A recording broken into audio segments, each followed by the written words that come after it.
Hey, I'm Davis Hammond with Loud Light. Here's what happened the 9th week inside the Kansas State House. A bill that would have eliminated the 3-day ballot protection period failed in the Senate after several amendments making it harder for Kansans to vote, such as abolishing drop boxes, were added.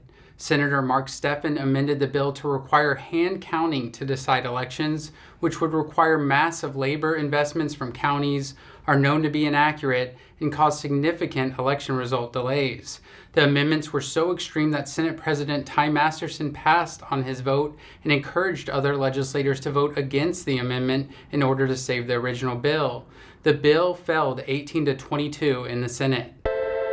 Vice Chair of the Judiciary Committee, Representative Carl Mon, was arrested for possession of a gun while driving under the influence this past weekend. The representative was arrested and booked in Shawnee County early Monday and was released on bail.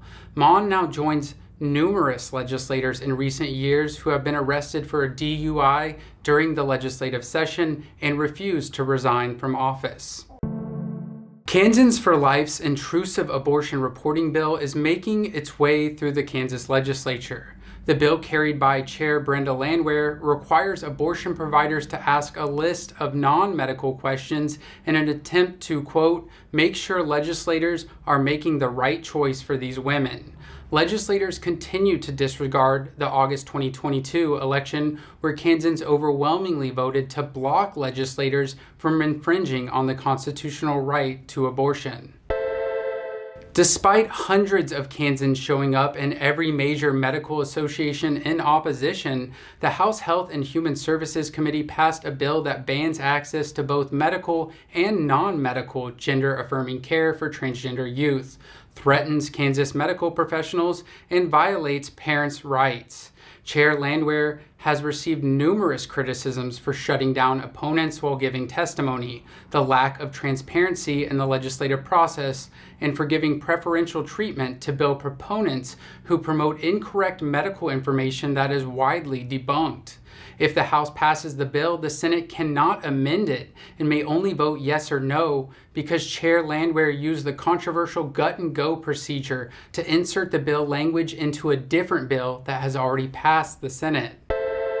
Barely a month after a mass shooting at the Super Bowl parade that left a Johnson County woman dead, Kansas lawmakers held a hearing on a bill similar to Missouri's Second Amendment Protection Act. The bill would block using any state resources to enforce federal gun regulations. Missouri's version of the law has already been struck down in federal courts, and the bill faced intense opposition.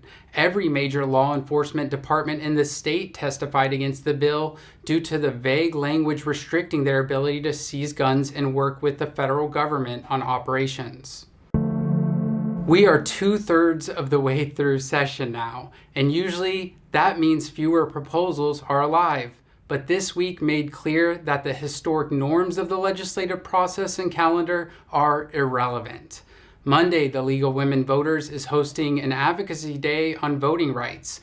Follow us on social media for updates throughout the week so you can stay on top of the legislature. Stay tuned, stay engaged, and until next time, thank you so much, Kansas.